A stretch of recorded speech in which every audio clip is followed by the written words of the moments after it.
Maldon'a geldik. Bu Amerika-Kanada Savaşı'nın olduğu alanlardan bir tanesi. Atış yapıldı. Atış yapıldı bir tane. Evet, burası 1812 zamanında Amerika Birleşik Devletleri'ne karşı kurulmuş bir askeri kale.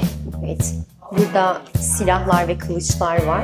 Bu da savaş zamanında 1805'te üretilmiş olan, bu yapılmış olan askeri geminin bir küçük maketi.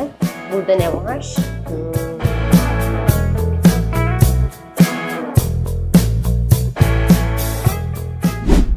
Herkese selam. Merhabalar. Ben Seyhan. Ben Özgür. Bugün küçük bir kasabaya gidiyoruz. Windsor'a yaklaşık 35 kilometre mesafede. Yani küçük ama tarihi anlamda çok zengin bir yer. Ve orası... Amherstburg, baby!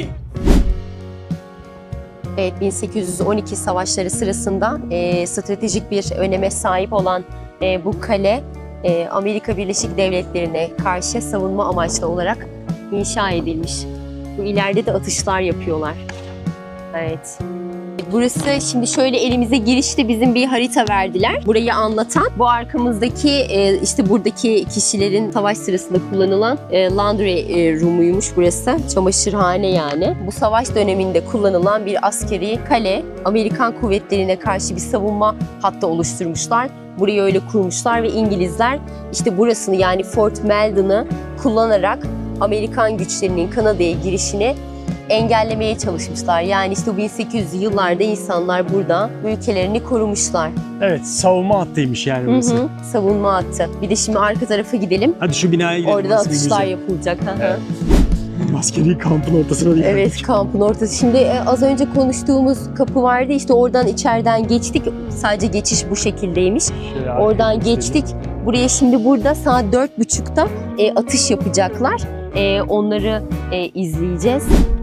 Evet. Tarihi anlamda önemli bir yer burası için. Tabii ki. İşte İngilizlerin savaştığı cephe mi denir Özgür? Evet, cephe. Evet. Amherstburg'un en ilginç tarafı aslında kasabanın bu kasabanın hem tarihi derinliği ve hem de modern yaşamla uyumlu bir şekilde korunmuş olması. Gördüğünüz gibi özellikle burası Fort Maldon Ulusal Tarihi Alanı kasabanın geçmişiyle günümüzü bir araya getiren en dikkat çekici unsur. Ve bu kale 1812 savaşındaki stratejik rolüyle ünlü ve ziyaretçiler de burada hem Kanada'nın hem de yerli halkların tarihine dair bir deneyim yaşıyorlar. We have a lot of questions. What is this place? Oh, this is Fort Malden National Historic Site. It was a military fortress first established in 1796 and was built originally as Fort Amherstburg, where we are today. Yeah. Amherstburg, Ontario. It's actually my hometown, so I'm quite passionate about the history here. It was first established after the loss of Fort Detroit during the American Revolutions from British Loyalist forces who lived there at the time. They had to establish a new military position as that territory was given over to the Americans after the Revolution. And then this fort had seen combat during the War of 1812 as well as the Upper Canada Rebellions. So really this position was one of the furthest most military fortresses for the British here in Upper Canada, or modern Ontario. Further one. Yes, one of the furthest ones. So this is like an offense place, I guess, right? Is it like defense or something? No, defense. That's actually the best way of putting it. This is a defensive location. Defensive location. Here in Amherstburg, there was a headquarters for the British Indian Department. So it was essentially the government office in charge of trade with the First Nations tribes in the area, the Potawatomi, the Wyandot, the Ojibwe First Nations. They had these military fortress, or this military fortress here, so that they could have trading with those groups. They mostly supplied them with weapons and ammunitions for fighting Americans across the border in Michigan and Ohio. Wow. So, have you ever heard of Chief Tecumseh? Yeah. Yes. Yeah, Tecumseh. And his brother, the Prophet. He got killed actually, right? He did, yes. Middle of the war or something like that? Just about the Battle of Moraviantown. After the Battle of Lake Erie, that there were ships actually sent here from this fort to fight in that battle. Well, not directly from this fort, just up the road at our Navy Yard, but they would have been one and the same. Welcome to the Soldiers Barracks. So if you guys look right above that door there are some buckets. And those buckets were used to put out any fires that might have occurred in the soldiers' barracks during the time in which these soldiers would have stayed here. And the reason for that is because these doors actually would have been locked at night. And the reason for that is there was a lot of desertion on Fort Malden just because the border is right across the horizon there. So you can actually see across the water where the border is. And because of that, Fort Malden actually had a 16% desertion rate. The British Army usually only had 2% of a desertion rate, but Fort Malden specifically had a 16% desertion rate, so a lot more. If you go there, and those are some wash basins, so those would have actually been used to clean your hands, your face, and your feet. So you would have, you know, used the sponge to clean yourself, and yeah. So those are our beds where the soldiers would have slept. The beds are actually put away right now because the way it would have worked throughout the day is just because the soldiers would not have wanted, or the officers would not have actually wanted these soldiers to have their beds out because they didn't want them napping throughout the day, and because they didn't want anyone smuggling any contraband in. And so with that kind of put away, you can kind of see if they're hiding anything, which they wanted to make sure they were hiding specifically either alcohol or civilian clothes. And civilian clothes were specifically because that was your first step into deserting, was to have a pair of civilian clothes on you because you didn't want your whole red coat uniform on while you're deserting because that would send off alarm bells, right? So that would be the two things they would be looking for the most. Everybody, how are we doing today? Great. Great to hear, love to hear. Welcome to Fort Malden National Historic Site. My name is Lance Corporal Wade, Professor of Operations at Jackson. And let me introduce to you the brown vest, as well as my good friend here, Militiaman Harris.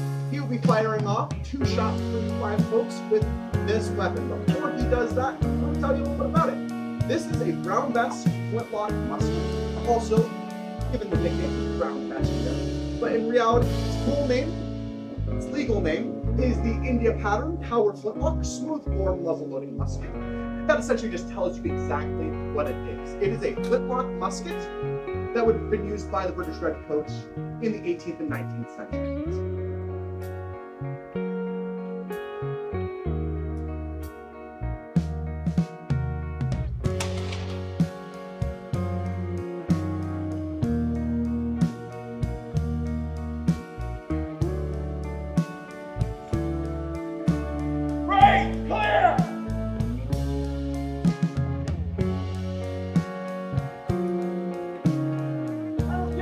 Round of applause for our Militiaman Harris. Bravo. Load this musket for about 30 seconds, which makes him on par with the American or the French soldier.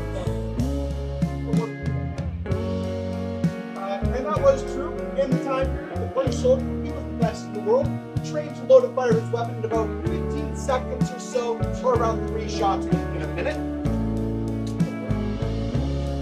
Well, he's making sure his weapon is secure and safe.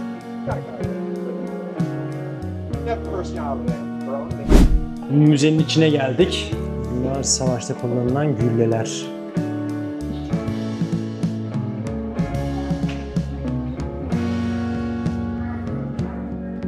Bu da savaş zamanında 1805'te üretilmiş olan, bu yapılmış olan askeri geminin bir küçük maketi. Tecumseh, savaşta ölen. Geçen mi? Evet, Tecumseh'nin heykeli. Şef Tecumseh. Evet, selam. Çok güzel yapmamışlar mı? Burada da bir tane dürbün var. Evet, insanların giydiği üniforma var. Evet. Baksana burada ne var? Horn and cane. Baston galiba. Yok baston. Evet, bastonla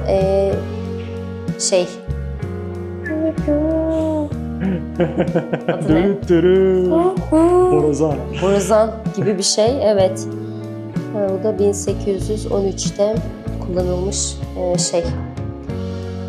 Bak burada daha değişiği var. Powder horn. Powder mı? İsmi powder horn. Barut şeyi ya. Buffalo'nun boynuzundan yapmışlar. Tecumseh'in tahtadan çok güzel oymasını yapmışlar. İşte savaşta ölmüş. Adı da bir semt olarak şu an yaşıyor değil mi? Evet. Evet.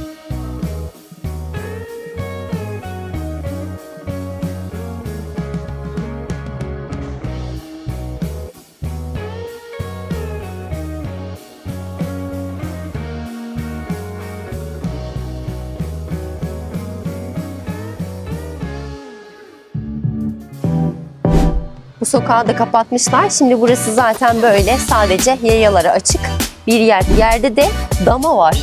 Oynar mıyız? Dama değil mi bu? Yani.